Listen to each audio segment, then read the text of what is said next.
Hi, healthy people. It's Dr. Malkowski here. Today we're going to talk about glyphosate.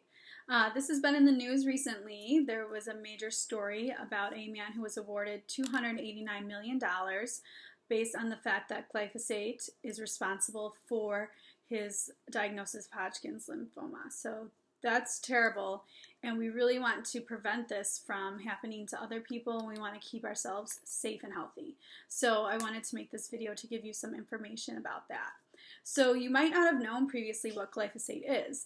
Glyphosate is an herbicide found in Roundup. Now, Roundup is a very popular fertilizer. It is ubiquitous in the environment. You might have it in your home. It's at hardware stores. It's used liberally on public grounds. So it really is a part of our environment. A little history about this. It was actually developed as an antibiotic. So some people might be wondering, why was this declared safe? Well, technically it is safe to human physiology. There isn't any enzyme or pathway which we can directly say that it has been proven to affect our physiology. What we can say, though, is that it actually affects the bugs in our colon, the good bugs that are in our colon that are essential for our health.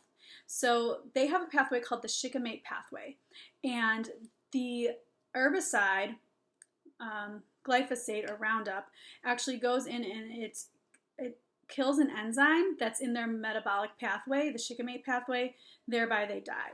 Specifically lactobacillus and bifidobacterium, and these are two of the most beneficial bacteria for human physiology.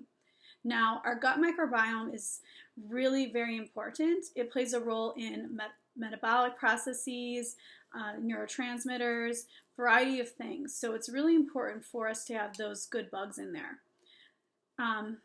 So that's one thing. The other thing is that there is emerging evidence showing that glyphosate actually substitutes for amino acid glycine during protein synthesis. So this is very important. This is analogous to basically spelling the word cat with an O instead of an A. And it's not the same word. It's going to be caught. Cat and caught, two completely different words. So the theory is that when we are exposed to glyphosate during protein synthesis, we actually are substituting glyphosate for glycine, and this affects our proteins. This is very important. Not only does this affect our collagen, its membrane and ion transporters, its immunoglobulins, its receptors, ion channels, antibodies, so things of that nature. So we can see how exposure to glyphosate can actually really affect human physiology detrimentally in potential myriad amount of ways. So that's actually the reason why, going back a little further, that is why it was regarded as safe, is because it doesn't directly affect our human physiology. So another thing people might be wondering, if I'm exposed to glyphosate, what can I do to help minimize the risk? Well, it really doesn't have that much of a long half-life in your body, so it's going to be quickly excreted through your body, but the issue is it's going to kill your gut microbiome, and during protein synthesis it's going to be a misreading, so it's really going to affect your DNA actually. And this is really, really important for children, women who are pregnant, and men and women who are trying to conceive. You definitely want to avoid this. So what can you do? What's the best thing for you and your family to do? The very best thing you can do really to be proactive about this is eat organic. Now, organic foods, when they're labeled organic, they are not allowed to be grown with Roundup or fertilizers of this nature, so you're minimizing your exposure. Now, some people might be concerned about eating organic because of the cost of the food. I will say there's a lot of things you can do to eat organic affordably. The first thing you can do is don't buy organic processed foods like processed cereals or bars or things of that nature, or just, typical kind of regular foods except the organic version. That's really not going to be healthy and not helpful to you.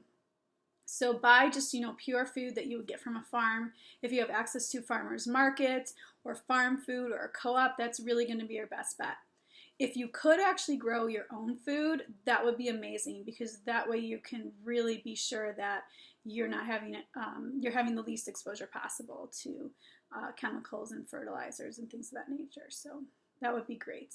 And if you are going to start buying organic, one thing you can do to offset the cost of that, and also for your health, is to go out to eat less, because restaurants are not organic generally, and they do cost more money. So if you want to keep your family safe, just cook them organic food at home. I'll tell you, that's what I do with my family, and it works out just fine. So we're not missing out, and we're really investing in our health, and I urge you to do the same.